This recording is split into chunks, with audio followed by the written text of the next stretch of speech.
Good morning, everyone. Welcome back to the taxation subject, an online lecture. Today, we are going to understand the registration threshold limit of GST. So, as per Section 22 of GST, that is CGST, CGST means Central Goods and Services Tax Act 2017. Every supplier shall be liable to be registered in the state from where he makes taxable supply of goods, services, or both. So each and every supplier, we're talking about suppliers only. So the person who supplies the goods or the services. Now there is a condition that it has to be registered in the state from where he makes taxable supply. Now, for example, if I'm working and supplying my services from the state of Maharashtra, my registration should be in the state of Maharashtra only. If I'm working or supplying goods or services from the state of Kerala, then my GST registration should be from the state of Kerala only. I cannot register in Maharashtra and I cannot supply the goods in Kerala. If you're working pan India, that is all over India, that's a different concept. But your original registration should be from the place where the product is supplied. If you're buying, that means you are receiving the goods. So you can buy from anywhere, from any part of the world or from any part of the India. But if you are manufacturing and supplying, then you will have a manufacturing unit which is very much fixed, right? We cannot move our manufacturing process from one place to another place, or we cannot move it from weekly to monthly, from one place in a month and then in the other state in the second. सो जो भी registration है state का उस particular state में करना है जहां से हम लोग गुड्स और सर्विसेज या दोनों सप्लाई करते हैं. Now, third point is if his aggregate turnover exceeds rupees 20 lakhs. अब registration कौन करेगा जिसका turnover जो है 20 लाख से ज्यादा होता है. For example, if I'm earning 10 lakh rupees from my services per year, I may not need to register for my GST, right? But उसके भी कुछ अलग अलग कंडीशंस है. जो कम वाले हैं 10 लाख से 20 लाख से कम वाले हैं उनके लिए भी कुछ ना कुछ रजिस्ट्रेशन होगा. But right now in this CGST Act 2017, the aggregate turnover should be over and above rupees 20 lakhs. Exemption from registration in CGST Act 2017. There are some exemptions. The first point is exclusive supply of exempted goods or services. There should be an exclusive supply of exempted goods and services. So the supply of goods and services which are exempted, right?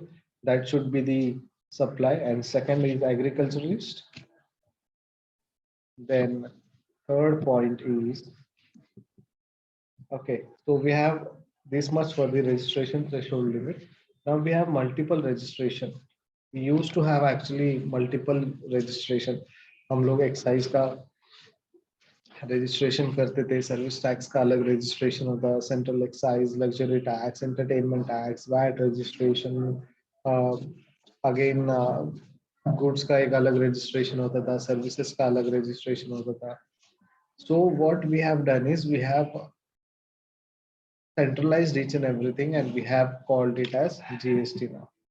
So registration compulsory in following cases: person making interstate supplies, casual taxable person. So the person who is making an interstate supply, he is supplying from one state to another state. Then a casual taxable person, a person who is a taxable or taxpayer. Basically, his business is paying tax, so he should have the GST registration. Any person who pays tax under reverse charge mechanism. So if the person is paying the tax under reverse charge mechanism, then that person has to register himself in the GST Act.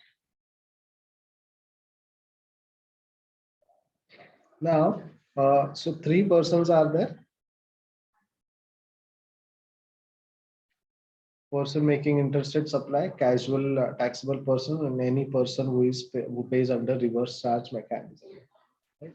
Now, इससे हम लोग को ये समझ में आता है कि हर एक इंसान को जीएसटी रजिस्ट्रेशन कराना चाहिए, लेकिन but then to they have specified किसे करना चाहिए, बिकॉज कैजुअल टैक्सेबल पर्सन, जो भी पर्सन टैक्सेबल है, वो अगर जीएसटी रजिस्ट्रेशन करवा रहा है तो बाकी के भी लोग करवाएंगे, that is sensible. But to denote some points, to specialize की टैक्सेबल में भी हम लोग के अलग अलग क्राइटेरिया है, कैटेगरी।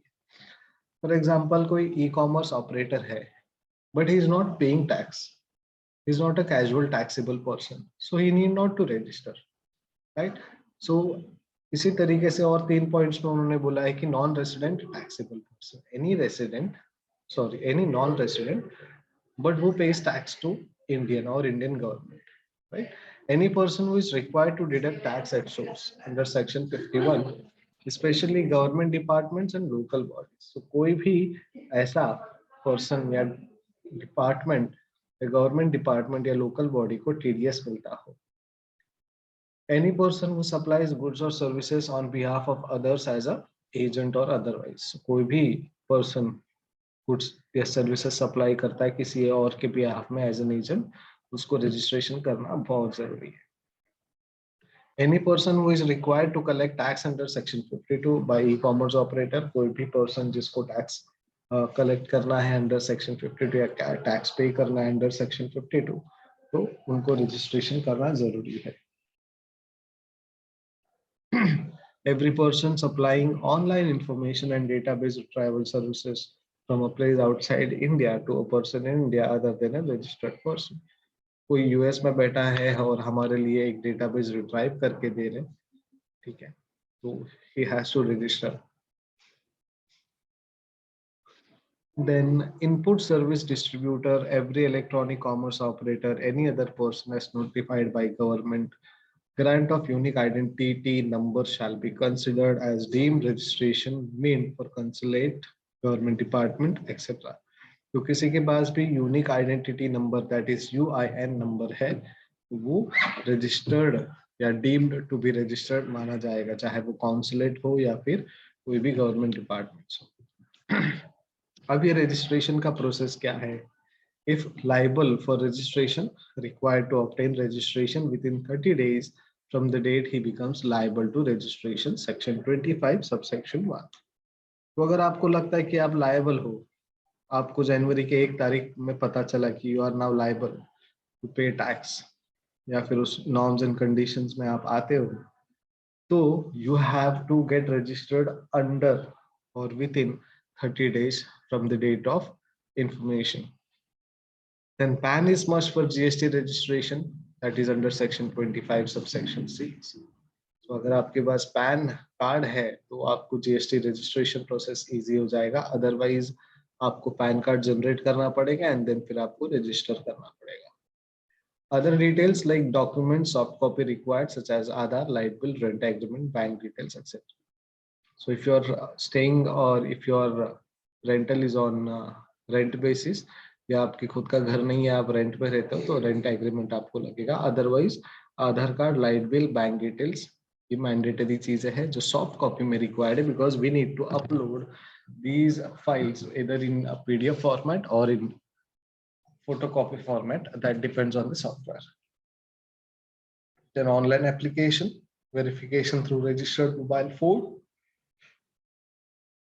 उसके बाद एक ईमेल और ओटीपी आएगा वेरिफिकेशन के लिए, आपका पैन आईडी वेरीफाई होगा, then electronic submission of application process होगा, right? It is very simple, like we register for our examination whether government और प्राइवेट, सेम प्रोसेस है। Now how to read registration number of GST? 15 digit का number रहता है। First 2 characters are state code, next 10 digit are your PAN number, then 2 characters for entity code and last check some character. सो आपका total 15 digits होंगे GST के। उस 15 में से 2 जो कैरेक्टर है वो स्टेट के होंगे। समझो महाराष्ट्र है तो एमएच, तमिलनाडु है तो टीएन, केरला है तो के से होगा, कर्नाटक है तो के ए होगा, गुजरात है तो जीओ होगा, राइट? सो इसी तरीके से आपका स्टेट कोड आ जाएगा। देन बाकी 15 में से 2 निकल गए, बचे 13। 13 में से 10 डिजिट जो है आपका पूरा का पूरा पैन नंबर होगा। ठीक है, जो 10 डिजिट का पैन कोड हमारे पास है अपने पर्सनल पैन नंबर, वो होगा। उसके बाद जो बाकी के बचे हुए हैं वो चेकसम कैरेक्टर होंगे, रैंडम कैरेक्टर होंगे। इसमें प्रॉपर ऑफिसर जो है फिजिकल वेरिफिकेशन के लिए आपके प्रीमाइसेस में आते हैं। ठीक है, वो रिक्वायर्ड फोटोज अपलोड करते हैं, जीएसटीएन रजिस्ट्रेशन नंबर 29 फॉर्मेट है, उसमें वो रिपोर्ट देते हैं। And every registered person required to display GST certificate prominently at principal and additional places of business. तो जहां भी आप लोग बिजनेस करते हो या आपके ऑफिस प्रीमाइसेस में आपका जीएसटी सर्टिफिकेट लगाना बहुत जरूरी है। Even if not liable, you may get voluntarily registered section 22 और section 24। अगर आप liable नहीं हो but then to आपको business के लिए लग रहा है तो आप voluntarily registration कर सकते हो under section 22 और section 24। Registration can be amended, registration amend हो सकता है, cancel हो सकता है। ठीक है, क्योंकि कोई पर्सन बिजनेस कंडक्ट नहीं करता हो या कोई बिजनेस प्लेस कैंसिल कर दिया हो या उनके इनवॉइसेस और बिल में कोई गुड्स का सप्लाई या सर्विसेज का सप्लाई नहीं हो तो आपका रजिस्ट्रेशन कैंसिल हो सकता है। अब ये जीएसटी स्कीम कैसे कंपोज होता है? So it also referred in the act as per registered under section 10 of the act. This scheme is available to those whose turnover of supply of good in a financial year does not exceed 1.5 crore. Then ये जो application है, ये जो composition scheme है, वो PAN based है. So applicable on all transaction on single PAN, whether registered as separate business vertical or registered in a separate state or union territory. Scheme जो है ये optional scheme है, lapse हो सकता है aggregate date में, और लिस्ट कंप्लायंस है, क्वार्टरली पेमेंट भरना पड़ता है, no ITC and no levy और collection of GST in this scheme. Then RCM for composition of scheme, he shall be liable to pay tax under reverse charge mechanism or both under section 9 subsection 3 and section 9 subsection 4 at regular rate of tax, not at a composition rate. Then examples of RCM under GST is import of services, goods transport agency, advocate, long lease of land that is for 30 years or more, services supplied by government to business, if amount exceeds about rupees 5k and turnover of the entity is about 20 lakhs, services by director to company supply of security personals. Then applicability is manufacturer के लिए 1%, restaurant 5% and turnover of rupees 5 lakh allowed of other than restaurant. Traders के लिए 1% of aggregate turnover and no other categories allowed for this scheme. Tobacco, pan masala, ice cream not covered under this scheme. So bill of supply in place of invoice. Invoice के जगह में bill of supply हम लोग देंगे. Quarters return and annual return to be filed. Interstate sale or supply not allowed, but can purchase from outside state. In case of purchase, rejection is quite difficult. So receiver of supply has to pay GST in cash. RCM applies on notified goods and services. ITC of GST paid under RCM available as credit. Two types of RCM, one for specified goods and services. Then second is advocate and most common. Then another for recipient of goods and services from unregistered person. RCM, that is reverse charge mechanism of URD, as of now not activated. New version awaited once GST is settled. So RCM अभी तक जो सुना है उसका full form reverse charge mechanism है, ये याद रखना। ठीक है, और आईटीसी का फुल फॉर्म है इनपुट टैक्स क्रेडिट। ये शॉर्ट फॉर्म्स आपको एमसीक्यूज में पूछे जाएंगे अगर आपका ऑनलाइन एग्जाम होने वाला है। When job work under GST allowed, can send RM on challans. No GST on sending RM to job workers, but GST applicable on job work charges if exceeds limit of rupees 20 lakhs turnover. Goods sent for job work to be returned within 180 days. If not, GST applies with interest. Job work challan to have different series of challan. Good can be sent to directly job workers. E-way bill required if value exceeds a specific limit. Then ITC, that is input tax credit under GST. ITC of goods, services purchased, used, available. ITC not available on motors, food supply, supply of personal use, etc. So जो भी goods and services purchase या use या available है उस पे ITC लगेगा. उन पे not available जैसे कि motor, food supply, personal use में ITC नहीं लगेगा. ITC on vehicles allowed if used for transport of goods, for driving school, transportation of passenger or vehicle dealers, etc. ITC to be availed on copy of invoice within a specified period. ITC not allowed on rent a cab, beauty treatment, health insurance, not allowed on goods, stones, theft, caught fires. Three type of ITC are there, that is credit of SGST, State Goods and Services Tax, CGST, Central Goods and Services Tax, IGST, Inter-State Goods and Services Tax. Then ITC gets curtailed if utilized for taxable and exempted supply. both. ठीक है. So payment for first set off and then set off. पहला set off IGST को करेंगे and दूसरा set off SGST को करेंगे. ठीक है. अगर CGST पेमेंट कर रहा है तो पहला IGST, second CGST. IGST set off कर रहा है तो IGST first and then CGST and then SGST. So anyway, IGST is the first party हमें set off करना है. ठीक है. अगले क्लास में आगे डिटेल्स में बात करेंगे. ठीक है. Till then, thank you so much for joining the session. Have a great day. If you have any doubt, you can contact me on WhatsApp or you can ping on the chat box right now. Or else you can also watch these videos on YouTube. अगर आपको videos पसंद आ रहे हैं तो अपने और भी दोस्तों को शेयर कीजिए and help us to grow in the number of counts. Thank you so much. Bye bye. See you. Take care.